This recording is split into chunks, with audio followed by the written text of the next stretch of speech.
Je ne sais pas s'il est nécessaire de présenter à tous nos auditeurs, que je remercie d'être là, le père François Cassagena-Trevedi, qui est donc, comme vous le savez, moine bénédictin de l'abbaye de Ligugé. Voilà, c'est quelqu'un qui sans doute vous est connu parce que c'est un théologien qui a enseigné à l'ICP, qui a publié beaucoup de livres, des chroniques, des articles, voilà. Et en particulier, donc, pendant la période du confinement, nous avons été pour beaucoup très heureux de lire les textes qu'il nous a envoyés et qu'il nous a aidés à passer cette période difficile et à retourner à l'essentiel. C'est donc dans le même esprit qu'aujourd'hui, nous allons l'écouter. Je laisse la parole donc au frère François Cassagena, qui va nous faire un exposé d'une demi-heure, trois quarts d'heure. Et ensuite, donc, pendant presque une heure, ou à peu près, vous pourrez poser les questions. Donc, je vous dirai comment procéder si vous n'avez pas l'habitude de ce genre de choses. Voilà. Merci, Père François, de nous introduire à cette question de l'Eucharistie. Bonsoir à tous, j'espère que vous m'entendez bien. Très bien. Et je voudrais remercier d'abord ceux qui m'ont invité à donner cette causerie.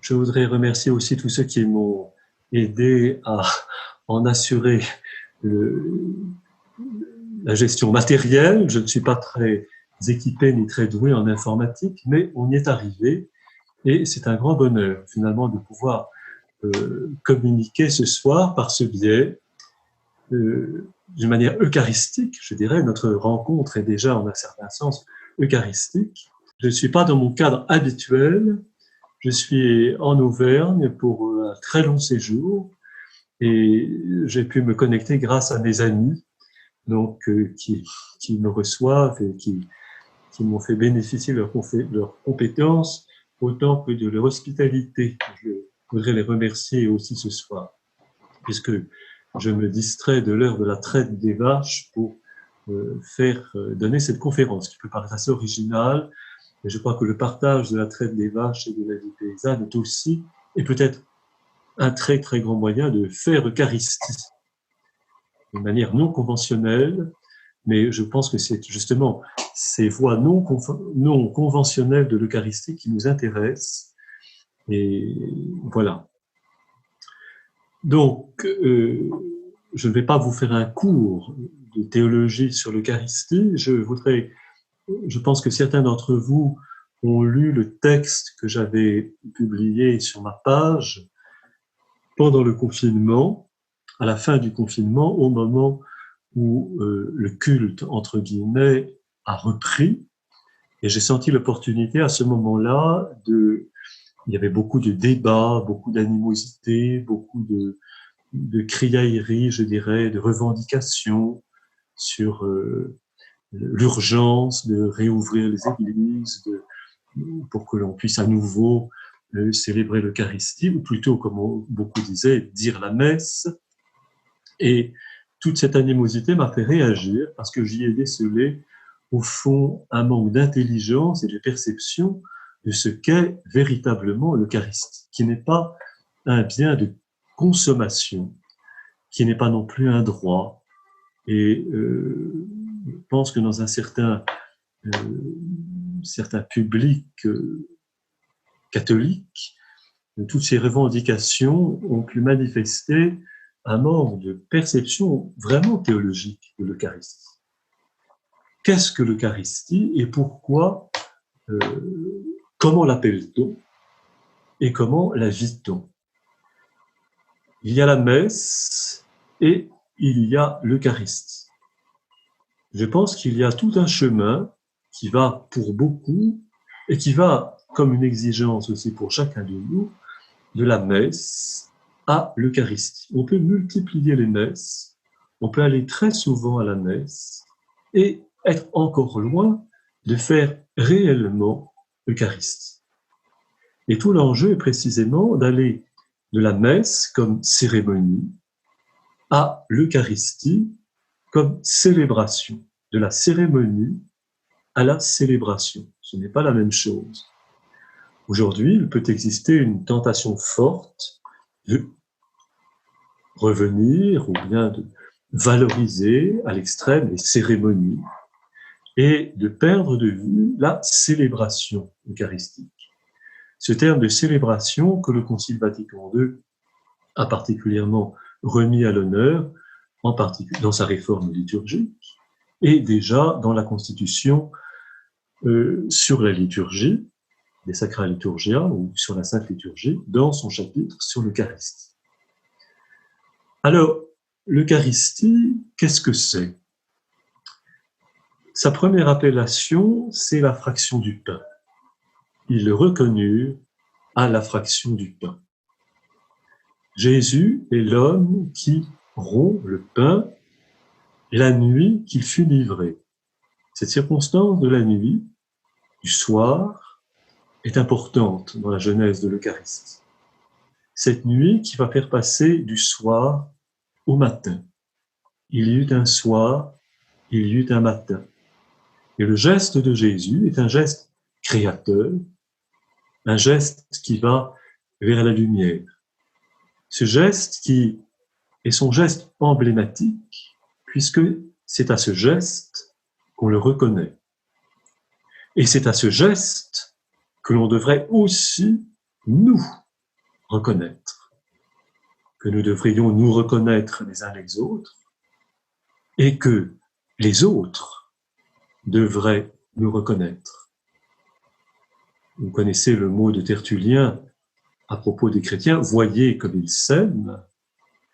Notre signe de reconnaissance devrait être la fraction du pain. Voyez comme ils rompent le pain. Cette manière unique, humaine, éminemment chargée de sens. La nuit qu'il fut livré, l'homme Jésus prend du pain. Ce geste qu'il avait déjà posé certainement très souvent avec ses disciples. On voit combien le pain, la nourriture, les repas partagés sont importants dans la trame de l'évangile, de tous les évangiles. Et bien sûr, dans l'évangile de Jean, où il n'y a pas d'institution de l'Eucharistie à proprement parler, mais où il y a le chapitre 6, qu'on appelle le discours du pain de vie, et le chapitre 13, cette grande rupture dans l'évangile de Jean, au chapitre 13, Jésus, sachant que son heure était venue, prit un linge, et où on a une autre forme d'Eucharistie, que j'appelle l'Eucharistie par les pieds, et qui est le lavement des pieds. Dans ce geste, Jésus donne son testament. C'est un geste testamentaire, mais dans le sens de la vie. Il n'y a pas de plus grand amour que de donner, que de poser sa vie. Donc l'Eucharistie de Jésus est un geste testamentaire. Il se livre tout entier lui-même dans ce geste. Et par là, il nous donne le contenu, le sens de sa Pâque. L'homme Jésus qui va connaître la souffrance et la mort et qui reçoit du Père la vie. Jésus transforme son destin d'homme en festin. J'aime ce jeu de mots qui, je crois, peut dire la réalité de l'Eucharistie. Passer du destin au festin. Faire du destin humain, qui est un destin difficile, qui est un destin qui passe par la mort, la souffrance et la mort, faire de cela, l'ouvrir pour le mettre en partage et en faire un festin accessible à tous. Prenez, ceci est mon corps, buvez, ceci est mon sang. Et Jésus nous invite à faire ceci en mémoire de lui. Faire ceci en mémoire de lui, ce n'est pas simplement imiter les gestes, ce n'est pas simplement rentrer dans une ritualité, même si la ritualité est importante comme signe de reconnaissance, comme lieu de convivialité. Lorsque nous nous réunissons, il y a bien certains rites, même s'ils nous échappent. En tout cas, Jésus nous donne bien davantage. Faire ceci en mémoire de lui, ce qui est son testament, c'est au fond poser notre vie comme il la pose. Il ne s'agit pas d'imiter une cérémonie, il s'agit d'entrer dans un processus de don et de déposition de notre vie et de partage de notre vie. C'est ça le sens profond de l'Eucharistie. Alors, bien sûr, au fil des siècles, on a essayé de se saisir théologiquement de ce geste, de l'expliquer, et il ne faut pas oublier que il y a bien sûr ceci est mon corps, ceci est mon sang, Matthieu 26, 26, mais il y a aussi 1 Corinthiens 12, vous êtes le corps du Christ. Et une certaine focalisation théologique sur ceci est mon corps nous conduit évidemment du côté de la substance, de ceci est, et nous fait oublier que l'Eucharistie, que le corps, c'est nous. Et qu'il n'y a pas de corps si nous ne sommes pas là, si nous ne sommes pas de ce corps, puisque nous sommes l'Eucharistie. Lorsque nous célébrons l'Eucharistie, nous célébrons, non seulement nous célébrons le corps que nous sommes, mais nous le construisons. Ce corps se fait tandis que nous faisons mémoire. Nous construisons le corps du Christ. Dans l'histoire de la théologie, on s'est beaucoup focalisé sur le « ceci est mon corps », et bien sûr, on a essayé de l'expliquer, et on s'est orienté vers une théologie de la substance, une substance prise parfois dans un sens extrêmement physique, d'où tout le chemin de la théologie, en particulier occidentale, à partir de l'époque carolingienne surtout, comment, avec jusqu'au XIIIe siècle, l'émergence du concept de transsubstantiation. Comment le pain devient le corps du Christ. Et avec ce concept de transsubstantiation, mais parfois pris d'une manière trop matérielle. Et le paradoxe, c'est qu'une réalité éminemment spirituelle peut être comprise d'une manière terriblement matérielle. Il peut y avoir, encore aujourd'hui, je crois, un matérialisme eucharistique, où l'Eucharistie n'est plus la présence insaisissable du ressuscité au milieu de nous, mais d'une manière très matérielle, quelque chose, et quelque chose évidemment de très sacré. Mais l'Eucharistie n'est pas quelque chose. L'Eucharistie est quelqu'un dont nous sommes, quelqu'un qui paradoxalement a besoin de nous, qui n'est pas complet sans nous. Comme dit Paul, j'achève en ma chair ce qui manque à la passion du Christ. Nous sommes le corps du Christ. Nous sommes le ressuscité du Christ. Si le grain ne meurt, il reste seul, mais s'il meurt, il porte beaucoup de fruits. L'Eucharistie est au cœur, bien sûr, de tout l'édifice sacramentel, et les questionnements qui sont les nôtres aujourd'hui concernent en réalité tout cet édifice. Il concerne le baptême, il concerne l'ensemble de l'initiation chrétienne, il concerne aussi le sacrement de réconciliation. Et là aussi, nous pouvons... L'ennui, c'est que souvent, aujourd'hui, notre ritualité, notre régime sacramentel, notre économie sacramentelle fonctionne d'une manière indépendante ou lointaine par rapport à l'existence. Il y a le rituel et l'existentiel. Et le danger, c'est que le rituel soit séparé de l'existentiel et que l'Eucharistie ne prenne plus racine dans la substance même de nos vies. Aujourd'hui, on voit, c'est une tentation, et nous le voyons bien, une valorisation à nouveau de la ritualité, des cérémonies, et avec ce mot de sacré, ce qui va de pair, bien sûr, avec toute une compréhension du ministère ordonné. Ministère ordonné qui, trop souvent, est conçu comme fabrication de la chose sacrée, par excellence, qui est l'Eucharistie. Vous voyez ce lien entre ministère ordonné et le sacrement de l'Eucharistie. Donc tout cela nous questionne beaucoup aujourd'hui.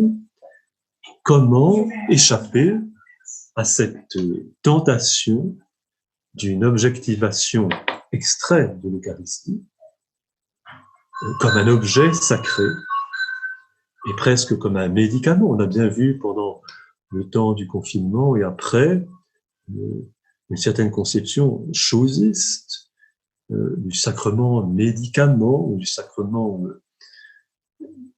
avec un rapport très personnel. Bien sûr, lorsque je communie personnellement à Jésus-Christ. Je participe de lui. Mais cette participation n'est pas ma petite affaire privée. Ce n'est pas simplement mon Jésus à moi. La communion eucharistique est une exigence pour moi de rentrer dans la totalité de son corps et, comme lui, de prendre un chemin d'incarnation. D'où cette difficulté pour certains de dépasser ce rapport simplement consommateur ou individualiste, où l'Eucharistie est quelque chose d'évidemment très, très sacré, mais un sacré qui, du coup, est déconnecté de l'expérience réelle et de la réalité de nos vies. Il faut passer du religieux au christique. Et bien souvent, notre tentation à tous, il ne s'agit pas d'accuser ou de qui que ce soit, cette tentation nous guette tous, de retomber dans le religieux et d'échapper et de manquer ce à quoi le Christ nous appelle précisément, de ne pas le réduire simplement à un fonctionnement religieux, mais qui manque la réalité de la vie. Cette tentation existe pour chacun de nous, et on fait de ce sacrement, vraiment quelque chose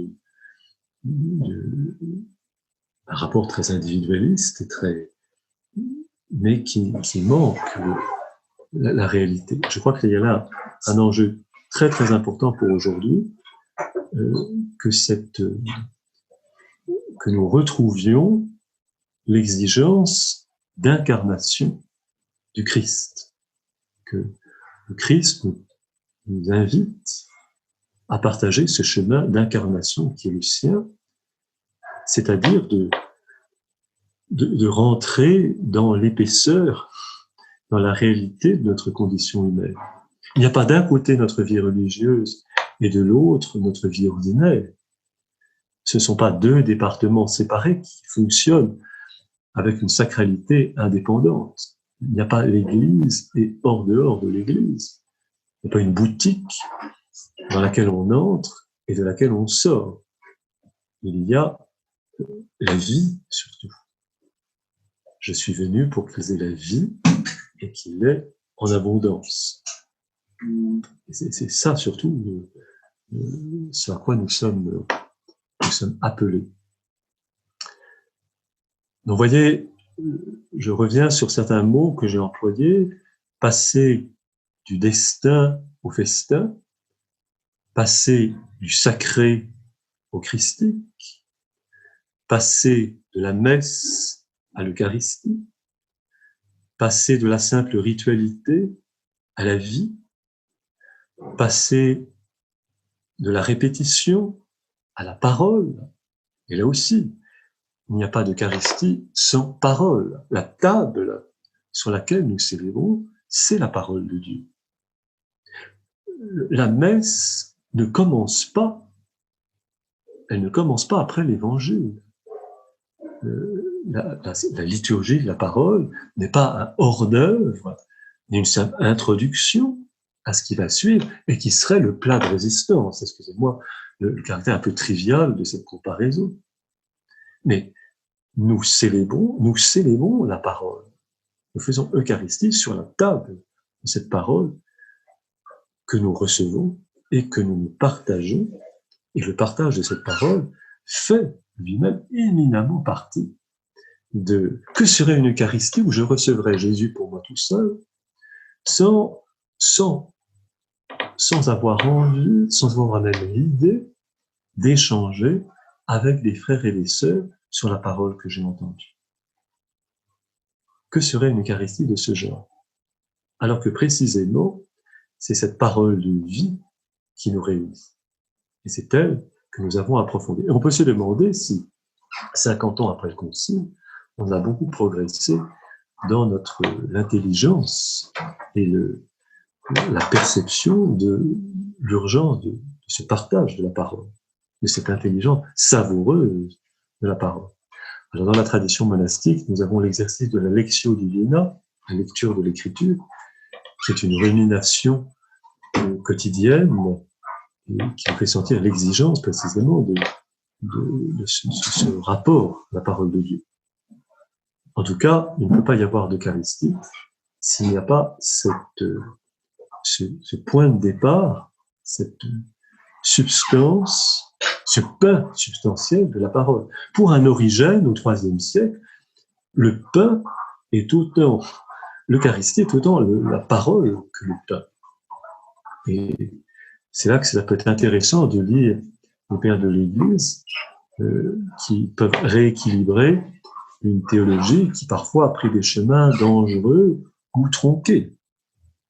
Chez Origène, encore une fois, l'Eucharistie, la présence, les incarnations du Seigneur.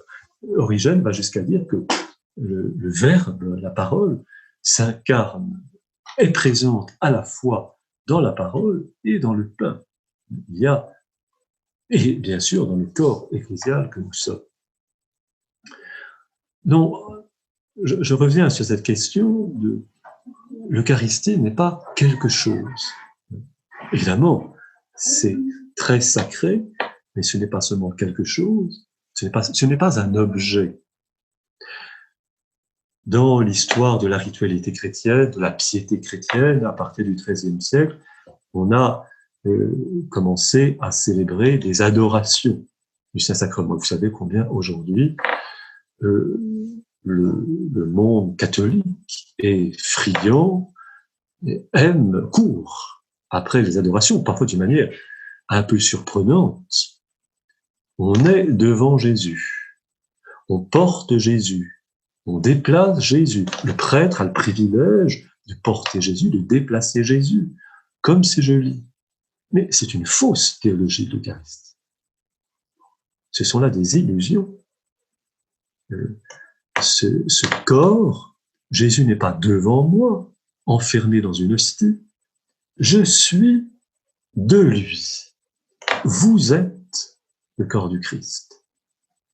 La présence réelle n'est pas enfermée ni dans le pain, ni dans le vin.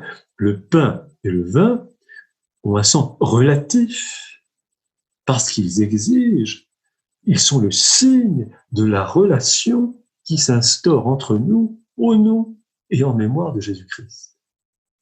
Donc, ce n'est pas un objet que j'ai devant moi, ce n'est pas une idole. Il peut y avoir un rapport idolâtrique chez certains. C'est une exigence. Et quand on y réfléchit bien, célébrer l'Eucharistie, c'est quelque chose de redoutable. Parce que c'est entrer dans un processus qui va, d'une certaine manière, exiger notre mort pour entrer dans la vie, pour faire corps avec lui, pour faire corps les uns avec les autres. Si je réfléchis vraiment, si je réalise ce qu'est l'Eucharistie, elle m'entraîne dans une promiscuité qui fait peur à mon repli naturel.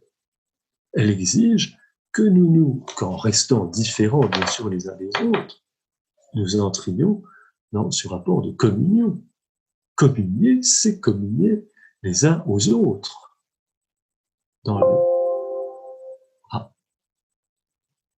Je vais peut-être en rester là pour l'instant, parce que mon niveau est fait. Je suis prêt à entendre les questions. Alors, pour les questions, vous avez deux possibilités. Soit vous envoyez donc sur l'icône converser, vous pouvez écrire, soit vous levez la main et je vous donne la parole. Alors, il y a une première question qui apparaît. Est-ce que le partage de la parole, vrai partage, n'est pas déjà de fait Eucharistie? Bien sûr, il est déjà de fait Eucharistie. Mais il y a le geste de Jésus de la fraction du pain qui est à prendre. Et dans la parole et le pain, la parole nous conduit au pain. Donc il y a un chemin. Bien sûr, le partage de la parole, je dirais, il postule l'Eucharistie, il va vers elle. Mais tout cela se consomme, aboutit dans le geste très humble de la nourriture et du pain. Repensons à Luc 24, la scène d'Emmaüs, qui nous donne au fond le programme de ce qu'est l'Eucharistie. Il leur expliqua tout ce qui le concernait et on aboutit à cette auberge où ils rompt le pain. Notre cœur n'était-il pas tout brûlant? Le cheminement, il y a un cheminement. Et alors, bien sûr, un partage de la parole est un correctif, il est chemin déjà. Mais tout cela nous conduit à la fraction concrète. Parce que le pain est quelque chose de concret qui nourrit notre vie et que l'homme ne vit, bien sûr, l'homme ne vit pas seulement de pain, mais il y a aussi aboutir à ce geste du pain partagé. J'espère que je réponds un peu à la question. Alors, je crois que... Oui. Alors, peut-on célébrer l'Eucharistie sans prêtre? Au 1er siècle, au 2e siècle, Justin parle de celui qui préside l'Eucharistie. Je pense qu'il faut un ordonnateur du banquet, quelqu'un qui ait l'initiative. Après qu'on lui donne le nom de prêtre, ça, la question de l'identification et de la nomination des ministères dans l'Église, c'est une question extrêmement complexe, qui à partir du IIIe siècle a de fait pris un chemin très hiérarchique. Mais il y a quelqu'un qui préside. Et présider n'est pas dominer. Présider n'est pas avoir le privilège. Présider est un geste de service. Et dans tout repas humain, il y a bien quelqu'un qui sert, qui a préparé, qui sert, qui distribue. Ce que le reste dit le Christ. Je suis au milieu de vous, celui qui sert. Le président, c'est ça, en fait. Celui qui préside. Après, le vocabulaire de prêtre, c'est chargé de fait d'abord presbytéros, c'est l'ancien, et vous savez combien prêtre, diacre, tous ces mots chez Paul sont très problématiques. En tout cas, prêtre n'est pas à prendre dans le sens d'un sacerdoce, du sacerdoce de l'Ancien Testament. Et on a trop confondu, on a trop identifié, à partir surtout de l'époque carolingienne, un retour à une économie vétérotestamentaire. Alors que le Christ lui-même n'a pas du tout posé cela, évidemment. Et quand on dit le Christ institue l'Eucharistie ou le Christ institue le sacerdoce, le Christ n'a pas institué un appareil hiérarchique, il a institué un service de lavement des pieds et de fraction du pain. Alors après ça, bien, c'est tout un développement qui souvent est très problématique. En tout cas, ce que je vous dis simplement dire que le repas, au principe du repas, il y a une initiative. Voilà. Une initiative qui est une générosité et un service. J'espère répondre à la question. Ça me plaît tout à fait, ce que vous dites. Alors, il y a une autre question. Pouvez-vous développer les conséquences de cette chosification sur le cléricalisme et le rôle du prêtre comme fabricateur du sacrement? Bien sûr, il y a un lien évident de l'un à l'autre. Si l'Eucharistie est quelque chose, elle devient une propriété. Une propriété qui appartient à certains. Donc certains ont la propriété sur cette chose et d'autres ne l'ont pas. Certains ont le pouvoir sur cette chose et d'autres ne l'ont pas. On sait bien que dans un certain vocabulaire théologique déficient, le pouvoir de célébrer, le pouvoir de transformer, le pouvoir de ce vocabulaire-là est dangereux parce qu'il est exclusif. Le sacerdoce, le ministère ordonné, n'est pas et bien autre chose que le pouvoir de confectionner quelque chose. C'est ce que je disais tout à l'heure.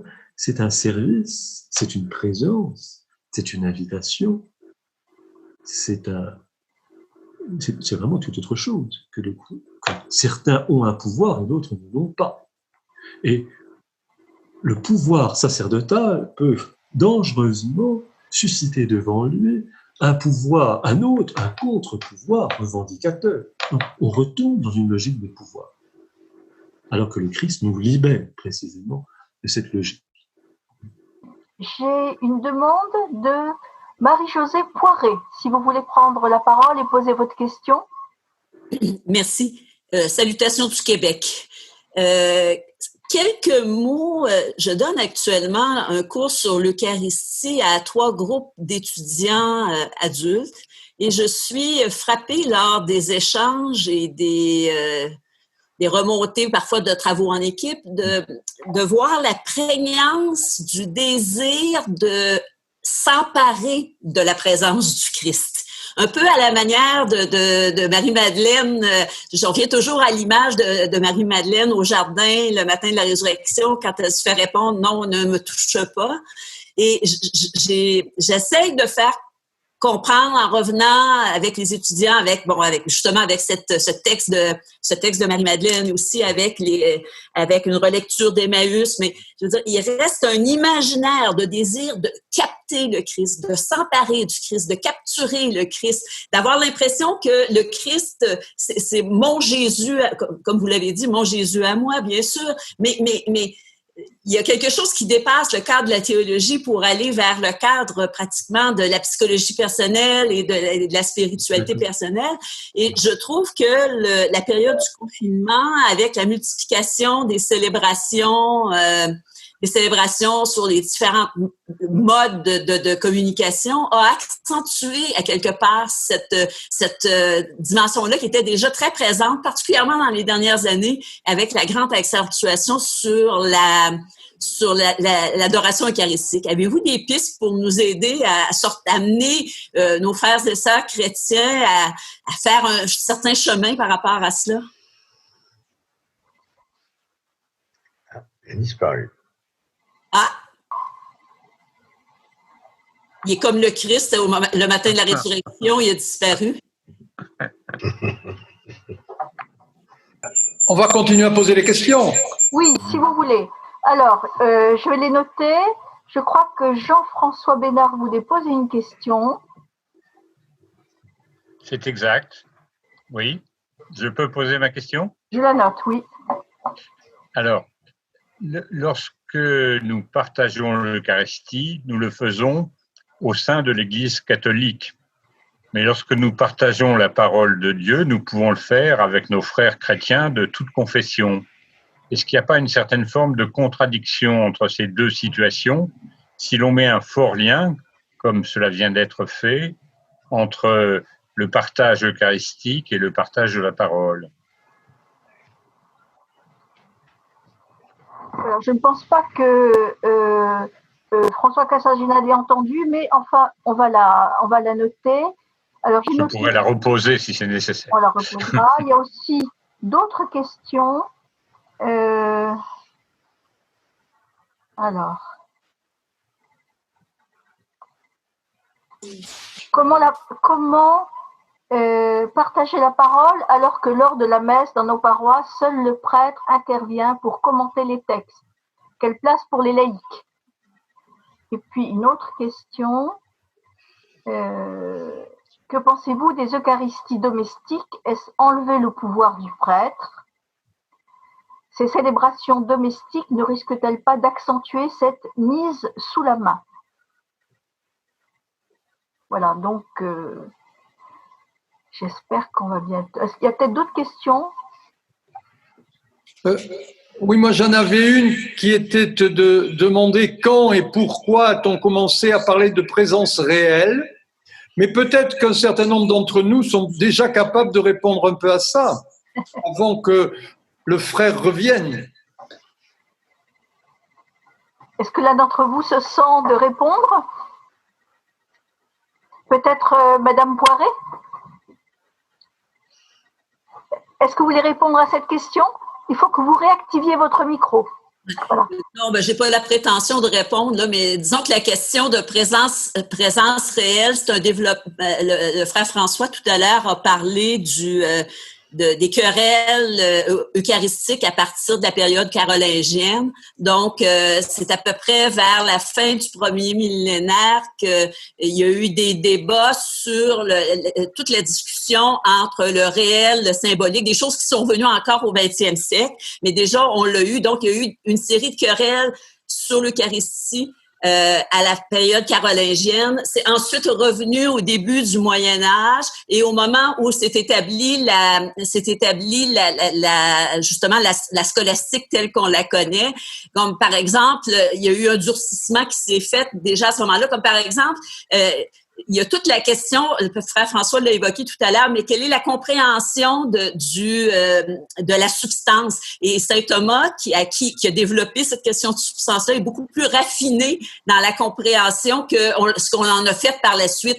Saint Thomas n'a pas du tout chosifié le corps eucharistique. C'est venu beaucoup plus tard et ça s'est durci évidemment au moment de la Réforme. Donc, c'est toute une évolution qu'on peut dire entre le 9e, 10e siècle et la Réforme qui a durci cette dimension de la présence réelle liée justement à c'est toujours venu par des querelles eucharistiques sur les mots réels, symboliques, spirituels. Et le père de Lubac, dans son grand livre Corpus Mysticum, a fait 600 pages pour explorer la réflexion, justement le développement de cette querelle-là. Et à la fin du livre du père de Lubac, on remet l'accent justement sur la question du lien entre le corps du Christ ressuscité, le corps eucharistique et l'importance du corps ecclésial qui a été complètement perdu de vue entre le 9e siècle et le 15e siècle. Voilà, rapidement.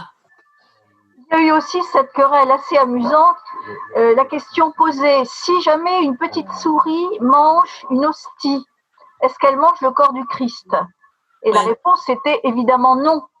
Mais ça, c'est vraiment des questions qui ont été posées dans ce que j'appelle, moi, la sous-scolastique décadente qui a suivi à partir du 14e, du 15e siècle, du 16e siècle. On trouvait ces espèces de constructions. Je veux dire, de la même manière, seul le prêtre peut toucher l'Eucharistie. Qu'est-ce qui se passe si le prêtre, en donnant l'Eucharistie, échappe le pain eucharistique dans le décolleté d'une dame?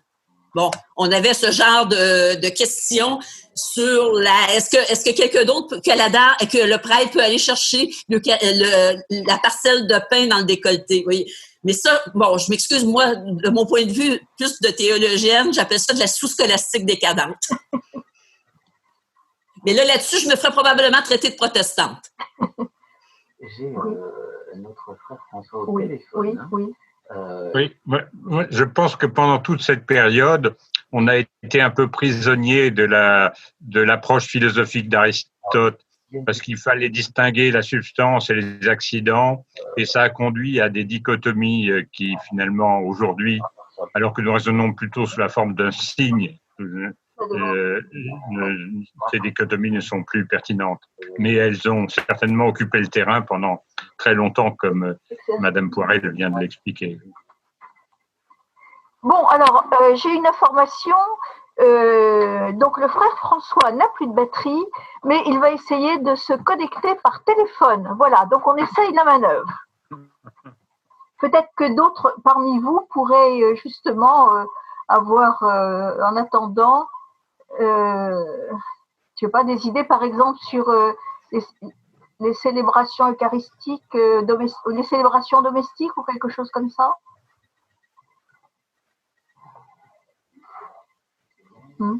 Est-ce que vous avez eu l'expérience, par exemple, de ce qu'on pourrait appeler des célébrations domestiques pendant la période du confinement?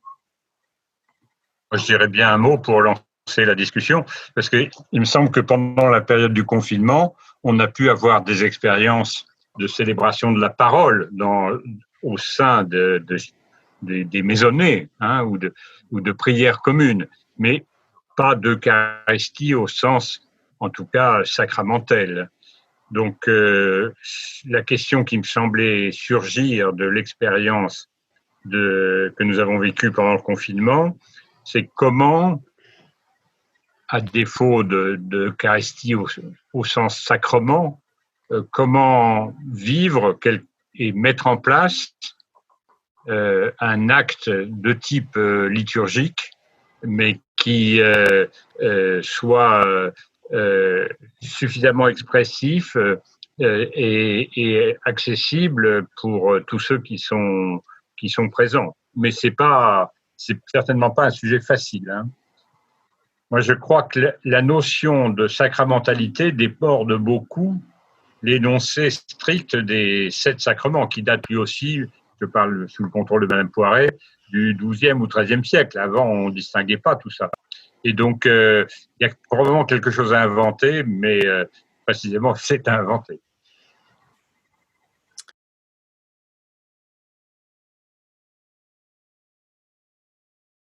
Alors, la première question, c'était, est-ce qu'il n'y a pas une contradiction entre le partage de la parole qui peut se faire avec tous les chrétiens, donc là c'est une question un peu œcuménique, alors que le pain eucharistique ne peut être partagé qu'entre catholiques? Oui, la question est, le partage de la parole est universel, si je comprends bien, et le partage du pain serait réservé aux seuls catholiques. C'est bien ça? Oui. Oui. Alors, moi j'oserais dire qu'il y a, pourquoi pas, essayer, enfin ce geste de la fraction du pain, bien sûr, c'est le geste auquel on nous reconnaît. On nous reconnaît, je dis bien, comme chrétien, et pas simplement comme catholique. Il peut y avoir dans le mot catholique un sens restrictif. Alors, évidemment, dans son sens étymologique, il a le sens universel, mais on peut le prendre aussi dans un sens tellement restrictif. Et je pense qu'il y a des partages du pain aussi possibles au-delà du simple cercle catholique. Alors après, bien sûr, tout le monde, dans un tel partage du pain, ne discernera pas peut-être le corps du Christ, comme dit Paul à Corinthiens 10. Mais un partage du pain demeure possible, je pense. Actuellement, il faut... Oui, quand on veut faire ce genre de célébration, il faut demander l'autorisation de l'évêque. Alors, est-ce qu'on peut le faire sans autorisation? Si on le prend comme une célébration du messe et de l'Eucharistie au sens formel du terme, oui, il faudrait le demander. Mais, je dirais, en dehors de cela, on peut partager le pain entre humains, tout simplement. C'est déjà en orientant le sens de ce partage, en l'orientant vers un sens eucharistique. Peut-être que au cours de nos repas les plus ordinaires, on pourrait rappeler, orienter ce partage du pain vers un sens eucharistique. Il n'y a pas des fractions du pain qui seraient profanes et d'autres qui seraient sacrées. Toute fraction du pain vécue d'une manière vraiment humaine, dans un sens de partage, eh bien, elle est en chemin d'Eucharistie. Est-ce qu'on m'a entendu? On vous a entendu et ça nous donne à penser. Voilà. Est-ce que quelqu'un demande la parole sur ce sujet? Il n'y a pas une rupture. Oui. Évidemment, on met les choses dans des catégories, mais la réalité est plus délicate que cela. Et on voit bien dans l'évangile lui-même que tous les récits de repas qui sont rapportés acheminent. Si on rapporte autant de scènes de repas dans les évangiles, c'est-à-dire que tous sont considérés comme des figures, ou comme des annonces, ou comme des modalités de l'Eucharistie. Tout repas, toute fraction, tout repas partagé, je dis bien tout repas qui va dans le sens du partage, pas tout repas boulimique, pas tout repas égoïste, mais tout repas partagé est en chemin d'Eucharistie. Est-ce que ça convient? En tout cas, c'est une réponse, je pense, intéressante. Est-ce que l'un d'entre vous veut intervenir sur ce sujet avant qu'on passe à une autre question? Oui, Lise-Marie? Oui. Moi, Alors, il y a deux interventions. Lise-Marie, pour commencer. Merci. Je connais des repas partagés qui s'orientent vers une célébration dont je vois personnellement que ça pourrait conduire à une Eucharistie, mais comment le partager avec des gens comme des enfants de la famille, mais quand je dis des enfants, ce sont des adultes, vers comment partager la foi eucharistique que je peux avoir avec une ou deux personnes de l'Assemblée, mais qui n'est pas partageable par toute cette Assemblée. Je comprends et je crois que certains repas partagés sont des cheminements vers une Eucharistie, mais je ne sais pas comment partager ce cheminement avec quelqu'un qui n'est pas préparé à ça. C'est vrai. Et c'est là que la liturgie de la parole, et la liturgie de la parole n'est pas simplement la liturgie des textes, c'est la liturgie de la parole que nous disons les uns les autres, qui peut nous conduire à appréhender cette réalité. Il y a une certaine qualité de parole entre nous, une certaine densité de parole humaine déjà, qui peut orienter vers ce sens. Tout à fait, oui. Vous ne pensez pas? Oui, si, je crois, je le crois. Mais je trouve que la mise en œuvre dans notre environnement personnel, qui est un environnement découplé complètement de toute messe ou institution, est extrêmement ardue, tout en étant en même temps favorisée justement par une espèce de sincérité. Oui, c'est vrai, je suis tout à fait d'accord. Là, c'est sûr qu'il y a un défi pour chacun de nous, et de témoignage ou de catéchèse au sens le plus noble du terme. Le catéchèse, c'est pas apprendre quelque chose dont on est propriétaire, mais c'est annoncer quelque chose de prophétique. Et peut-être que c'est notre travail auprès de ces personnes qui ont une sincérité indubitable, de les orienter et de marcher avec elles vers cette réalité prophétique. Oui, c'est vrai.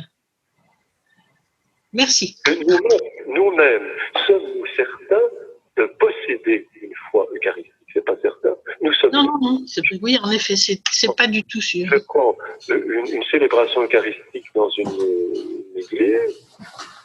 Quelle est au fond la foi de chacun? C'est pas sûr que tous possèdent une foi explicitement eucharistique. Là aussi, chacun vient avec ce qu'il est et là où il en est. Hein. Nos Eucharisties officielles ne nous trouvent pas tous au même endroit, ou d'une manière très superficielle. Mais dans le fond du cœur, ils ne se trouvent pas tous au même endroit, je ne pense pas. Et pour nous aussi, il y a là un chemin dans nos Eucharisties officielles. Et il y a tout un chemin à parcourir. Merci. Oui. Alors, Jean-François Bénard, vous voulez la parole? Oui. Merci. Moi, je me posais la question, comment dans le type de situation que vous décrivez, manifester la communion avec l'Église universelle, que ce n'est pas un repas simplement entre quelques amis, mais il y a bien une dimension qui nous fait rejoindre l'Église tout entière. Et ceci, une façon de le faire, ce pourrait être de dire que celui qui préside cette liturgie domestique, d'une certaine façon, a un lien. Alors, je ne sais pas quel lien, hein, ça ne serait pas un lien de type sacramentel, évidemment, avec l'évêque, avec le curé de sa paroisse. Alors, je ne sais pas.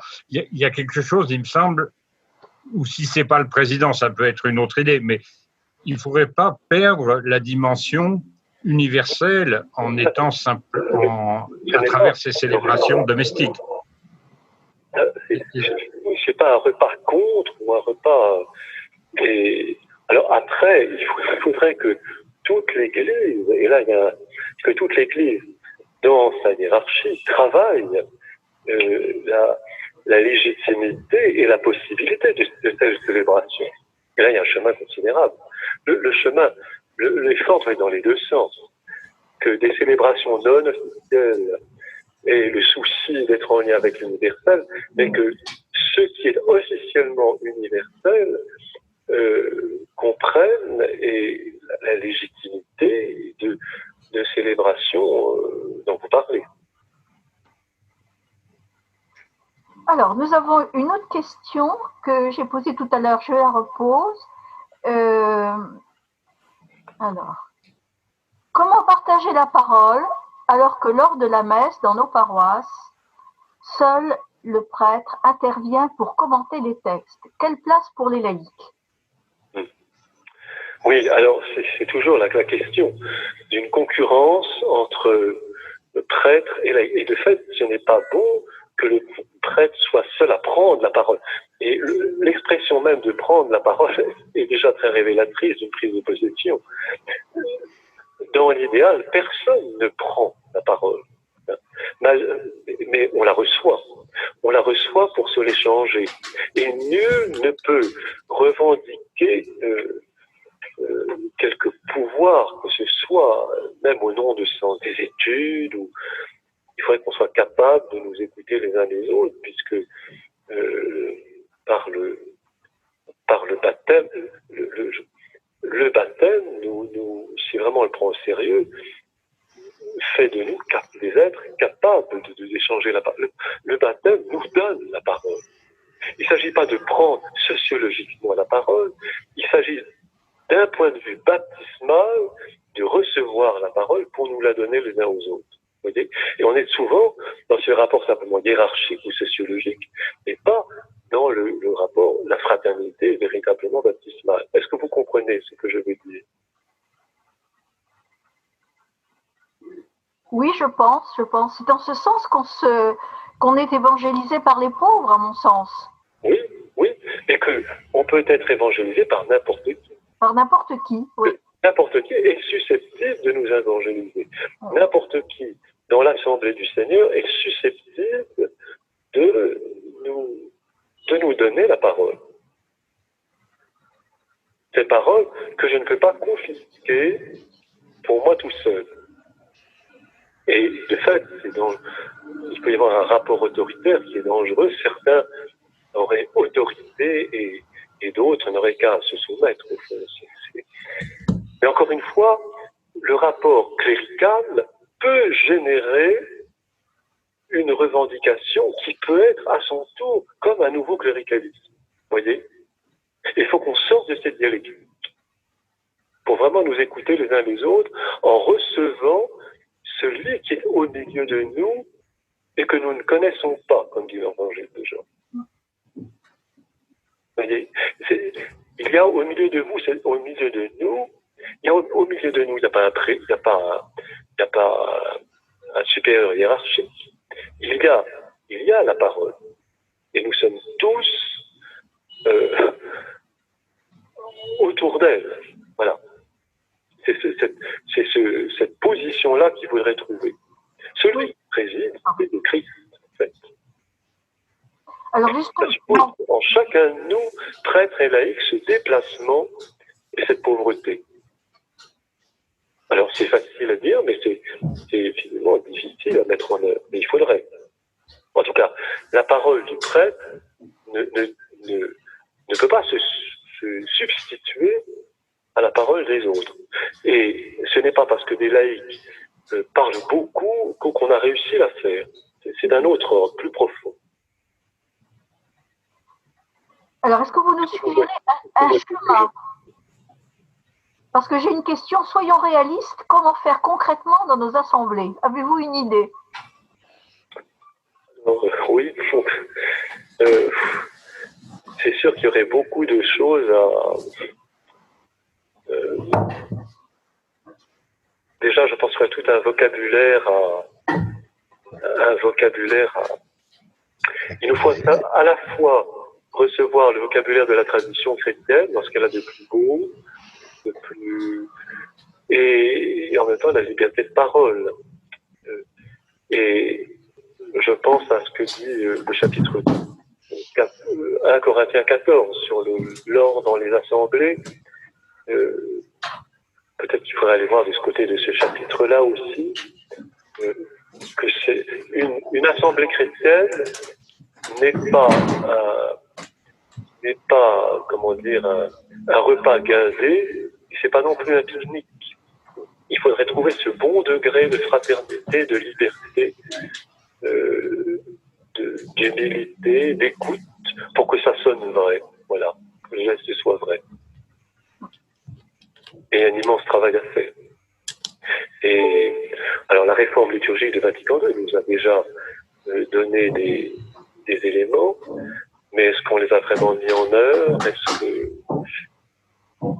il y a un immense travail là? Alors, j'ai deux questions.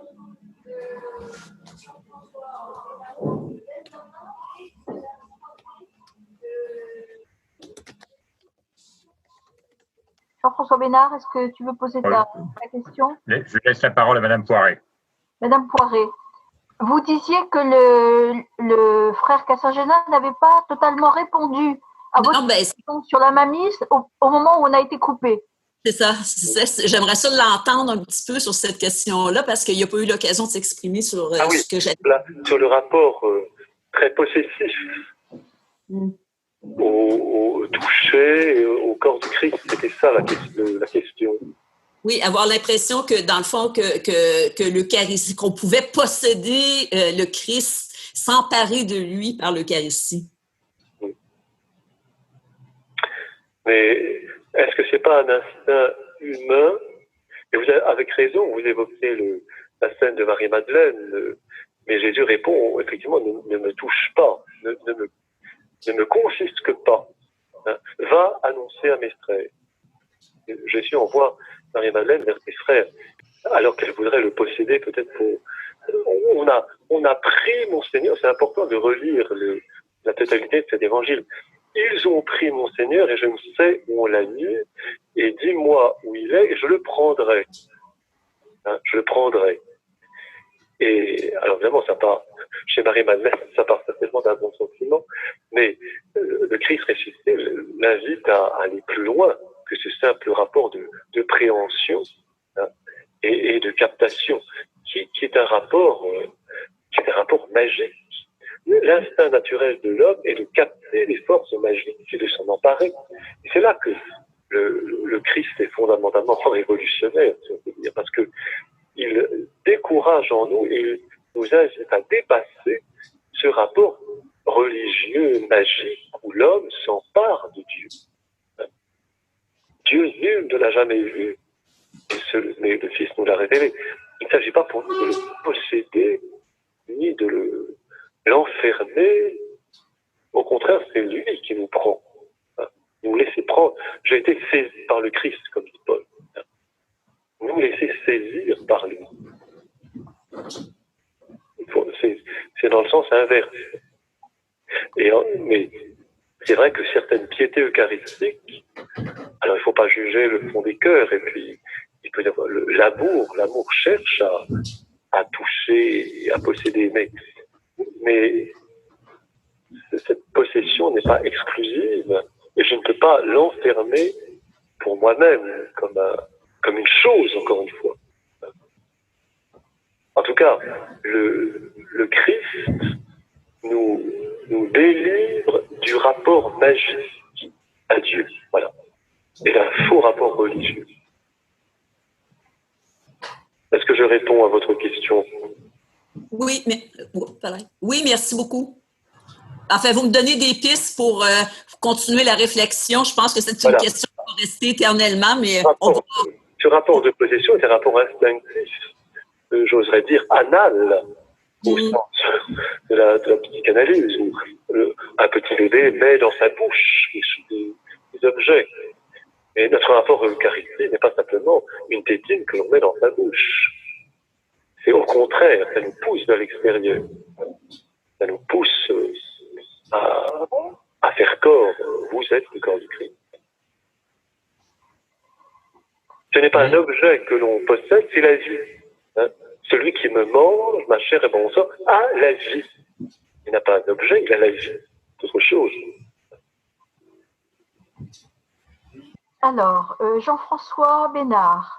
Oui, je reviens sur la question des modalités pratiques qui a été soulevée dans plusieurs interventions. Du côté de la parole, il me semble que l'idée importante, c'est le partage de la parole, comme il y a un partage du pain. C'est à travers cela qu'il faudrait chercher une voie. Il ne s'agit pas de trouver quelqu'un qui assène, si on peut dire, sa propre lecture. C'est dans le partage qu'on peut trouver effectivement un sens collectif. Et puis, l'interprétation de la parole, est-ce qu'elle est simplement dans un sens moralisateur ou dogmatique, ou est-ce qu'elle laisse parler la parole en liberté? Il y a aussi quelle interprétation. Et tout baptisé devrait être apte à interpréter la parole. C'est ça notre dignité d'interprète. Nous ne sommes pas des répétiteurs de la parole, nous ne sommes pas simplement des lecteurs de la parole, nous sommes des interprètes de la parole, je dirais au sens musical du terme. On pourra, il ne s'agit pas simplement de déchiffrer une partition, il faut la jouer, et bien sûr la jouer dans notre vie, ce qui est une affaire très redoutable. Il ne s'agit pas de célébrer simplement, il s'agit de vivre. Voilà. Et même une célébration réussie, d'un point de vue émotif, ne suffit pas. Après, il faut que ça parte de la vie et que ça retourne à la vie. Et c'est pourquoi certaines liturgies, on multiplie les décibels, les choses émotives. Pour les jeunes, c'est un palliatif, mais ça ne va pas nous nourrir jusqu'au bout. Il faut que ça parte de la vie et que ça aille à la vie. Alors, dans ce sens, j'ai aussi une question. Ce comment faire concrètement m'interpelle. Ne serait-on pas en train de vouloir créer un nouveau rituel? C'est-à-dire, attendez, j'essaye de lire. Je n'ai pas bien entendu le début de la question. Je relis. Attendez, alors, excusez-moi, je suis en train d'essayer. Alors, l'idée, c'était sur le comment faire. Cette question est un peu gênante parce qu'on peut se demander si on n'est pas en train de recréer un nouveau rituel. Est-ce que c'est pas plutôt à ses fruits qu'on juge si finalement on a vécu ou non une Eucharistie?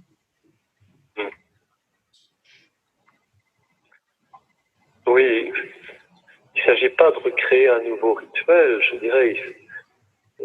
Déjà, si on habitait le rituel qui nous est donné, si on l'habitait vraiment, ça serait déjà considérable. Ce que je disais tout à l'heure, c'est pas simplement un pique-nique, mais on improvise tout. Mais déjà qu'on habite l'essentiel du rituel qui est donné, qu'on habite, qu'on reçoit vraiment les textes, qu'on les... oui. Oui, et puis alors, vous parliez aussi de vivre, c'est-à-dire effectivement, c'est aussi aux fruits que l'on reconnaît. Ah ben, bien sûr, c'est bien sûr. L'Eucharistie n'est pas simplement une célébration. Elle est, je pense à l'ouvrage de Louis-Marie Chauvet en son temps, rite, parole et vie, le fameux triangle de Louis-Marie Chauvet à propos des sacrements. Il y a des rites, il y a une parole, et puis il y a la vie. Et cela vaut pour l'Eucharistie, mais ça vaut aussi pour les autres sacrements. Hein, on pourra en parler aussi pour le sacrement de réconciliation, là aussi. Alors, il y a aussi... Il s'agit d'habiter et de... Oui. Alors, j'ai aussi un témoignage. Étant divorcée, ne communiant plus, j'ai tout à fait l'impression de participer pleinement à la messe malgré tout. Je ne vais pas bien entendre le début. Oui, c'est donc le témoignage de l'un d'entre nous qui est divorcé, qui ne communie pas, mais qui a l'impression de participer tout de même pleinement à la messe. De participer seulement à la messe. Pleinement. Pleinement, oui. Pleinement, oui. Mais bien sûr, chacun participe, c'est prendre part, avoir part. Et chacun peut trouver la part qui est la sienne en sortant de cette dialectique de la revendication qui peut nous guetter tous, en fait. Il ne s'agit pas de reconquérir un terrain contre le cléricalisme. Il s'agit de tous nous mettre en situation d'inhumilité par rapport à la présence que nous accueillons. Voilà. Il ne faudrait pas que le cléricalisme génère un autre cléricalisme. Il faut que tous nous nous convertissions pour nous mettre en situation humble de recevoir celui qui vient parmi nous. Il se tint au milieu d'eux. La posture du ressuscité. Et c'est lui qui est au milieu. Et nul n'a autorité sur lui. Nul n'a pouvoir sur lui. Vas-y, nul ne la prend. C'est moi qui la donne. Alors, une question. Est-ce que les liturgies domestiques ne sont pas beaucoup plus décapantes, plus imprégnative que les assemblées paroissiales, confère Jésus à Nazareth. Je pense, elles peuvent être plus décapantes. Parce qu'au fond, la présence du Seigneur voit, le Seigneur est libre de se rendre présent. Et je pense au prophète Ézéchiel, parfois la présence quitte le temple officiel pour s'exiler et aller ailleurs. Et c'est le problème actuel de l'institution, c'est-à-dire que la présence peut déserter certains lieux officiels et se réfugier et venir habiter autre part, dans les lieux où elle est accueillie, où elle est attendue, où elle est comprise. Voilà. Mais de fait, la présence du ressuscité se produit au milieu de nous quand 2 ou 3 sont réunis en mon nom. Je suis là au milieu d'eux. Ce texte est fondamental pour la compréhension du charisme. Et quand on pense à Isaïe, je hais vos assemblées, vous connaissez les récriminations d'Isaïe. Et ce n'est pas seulement pour l'Ancien Testament, c'est aussi pour nous. Cette parole vaut pour nous. Tout est à prendre. Tout est à entendre. Puisque c'est la parole de Dieu.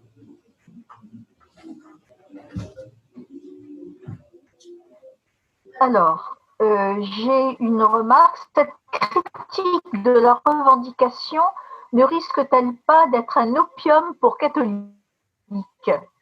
Je n'ai pas compris le dernier mot. La revendication. Un opium pour catholiques. Cette critique, voilà. La revendication, un opium pour catholiques. Non, la critique de la revendication. Est-ce qu'on a raison d'être dans la revendication ou pas? Là, vous nous avez montré là, le piège que représente. C'est un piège, oui. Voilà. C'est un piège. je pense que c'est un... Alors, la revendication n'est pas la critique. La critique est indispensable. Je pense qu'on ne peut pas être chrétien sans être critique. C'est une exigence même de notre vie. Face au monde, nous sommes critiques. Et nous avons à l'être, mais aussi les uns face aux autres. Alors, il faut le faire dans la charité, mais nous avons à être, le sens critique fait partie de notre vie chrétienne. Alors après, il ne s'agit pas de rester simplement une revendication qui serait séculière, qui serait mondaine. Il faut que cette critique soit constructive. Ne dites entre vous que des paroles constructives, ce que dit Paul aux Éphésiens. Et il ne s'agit pas simplement d'être des revendicateurs, comme si on réclamait un morceau, une pièce de tissu qu'on se disputerait les uns avec les autres. Encore une fois, c'est le Christ qui est au centre. C'est le Christ qui est le fondement. Alors, je vois une question. Le sens critique est plus que jamais indispensable. Alors, je vois une main levée, poisson rose, donc je donne la parole. Il faut réactiver le micro. Oui, bonjour. Jean-Louis Schlegel a fait paraître récemment un article sur la messe où il disait, si j'ai bien compris en substance, que finalement on n'avait pas été au bout de la réforme de Vatican II et que du coup tout le monde était mécontent, ceux qui étaient pour la solution d'avant, qui disaient qu'on avait été trop loin, et ceux qui espéraient qu'on aille au bout et qui regrettaient qu'on n'aille pas assez loin. Et il concluait en disant que finalement on s'ennuie à la messe. Oui. Et je trouve que ce terme de « on s'ennuie à la messe » interroge. Je voudrais avoir votre avis là-dessus, parce que quand on dit « on s'ennuie à la messe », ça veut dire que on a envie de ne pas s'ennuyer à la messe. Oui. Et ça interroge sur pourquoi va-t-on à la messe. Et il me semble que cette expression de s'ennuyer à la messe renvoie à la même chose que celle que vous dénoncez, c'est-à-dire cette société où il faut rentabiliser le temps, rentabiliser les choses, finalement cette société occidentale qui chosifie tout. Et que cette critique de l'ennui me paraît pas une bonne critique. Elle traduit surtout notre incapacité à être en accueil de quelque chose. Absolument, oui. Mais vous pointez quelque chose d'extrêmement intéressant. Et d'abord, on s'ennuie partout. La part de l'ennui est considérable dans notre vie. On peut s'ennuyer partout et en toutes circonstances. Et je pense que dans l'éducation des enfants, dans notre éducation permanente, il faut nous éduquer à l'ennui. L'ennui n'était pas si mauvais que ça, après tout.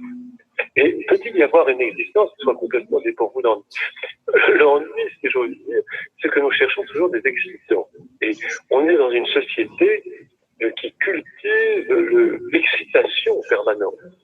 Et comme je le disais tout à l'heure, on pourra ajouter toutes les guitares, tous les trombones, toutes les pop musiques, tous les raps qu'on voudra, ça ne fera rien à l'affaire. La beauté et la pertinence d'une célébration eucharistique ne tient pas au nombre de décibels.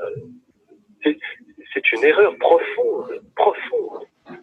Ce qui est important, c'est que l'homme intérieur soit touché, qu'il soit bouleversé, qu'il se passe entre nous une relation profonde qui va nous faire appréhender la relation avec le Père. C'est ça qui est important. C'est pas une affaire de décibels, d'excitation, c'est une affaire de relation.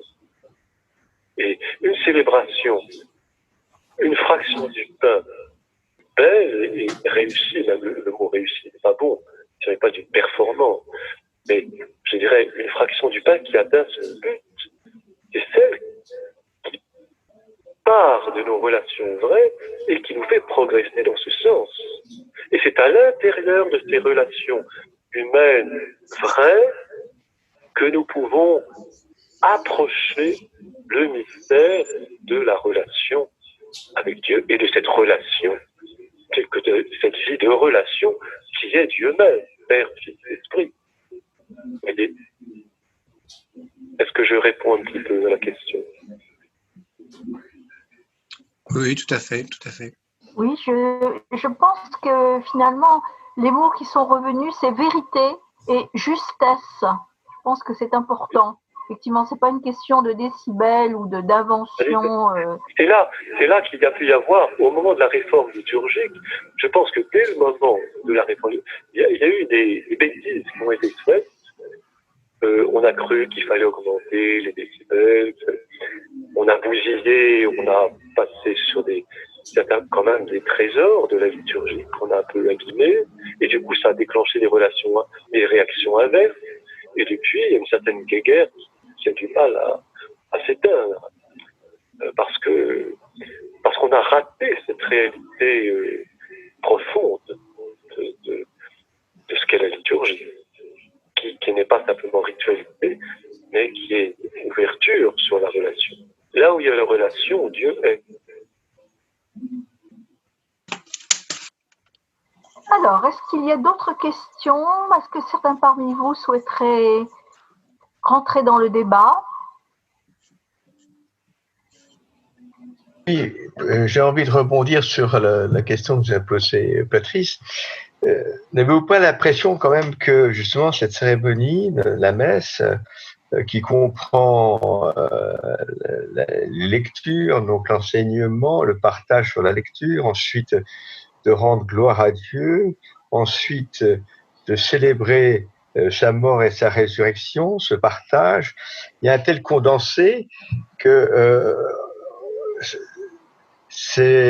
on en sort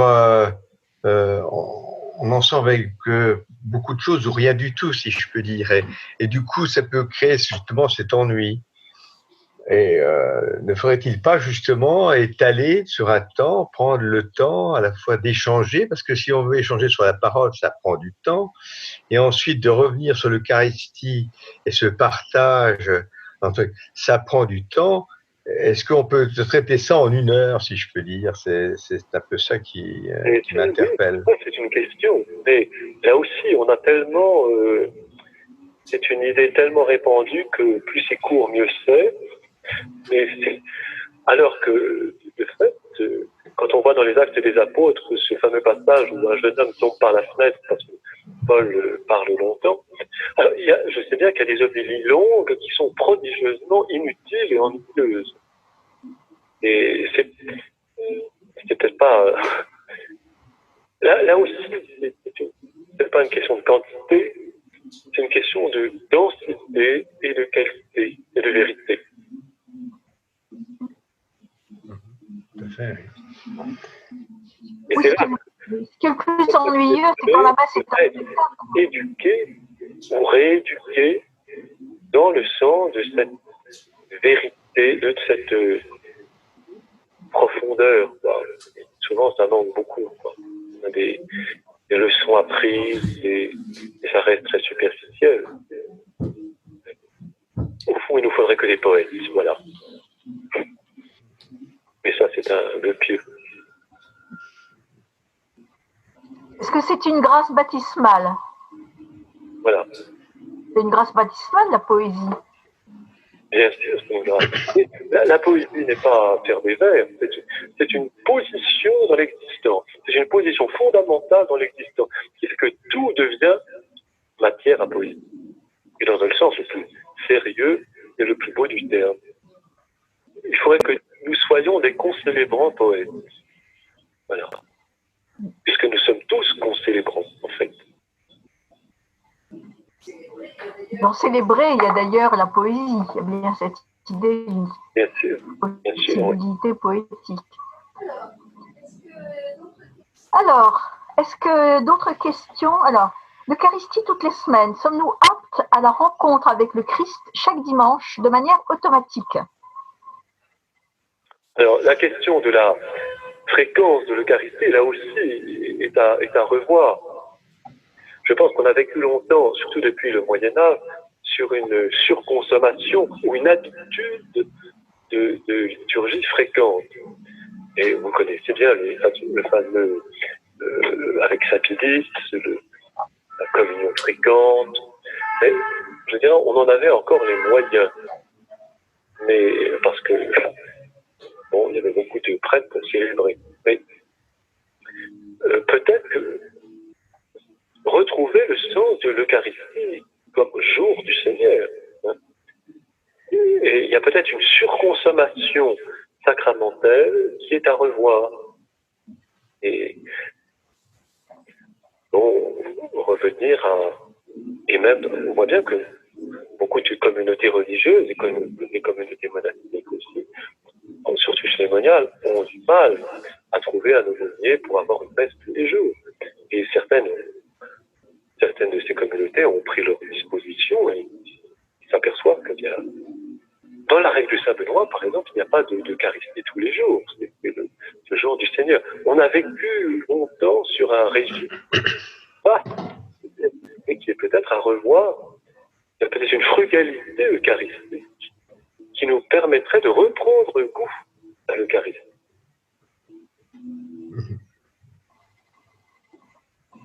Voilà, nous arrivons presque à la fin de notre rencontre. Est-ce qu'il y a une dernière question? Non. Alors peut-être qu'on va laisser la conclusion au frère François. Eh bien, écoutez, je voudrais dire que ce partage, malgré toutes les déficiences et les difficultés concrètes que nous avons rencontrées, ce partage est éminemment eucharistique. Et je souhaiterais qu'il aide chacun de nous, et en tout cas, il m'invite moi-même, moi le premier, à travailler.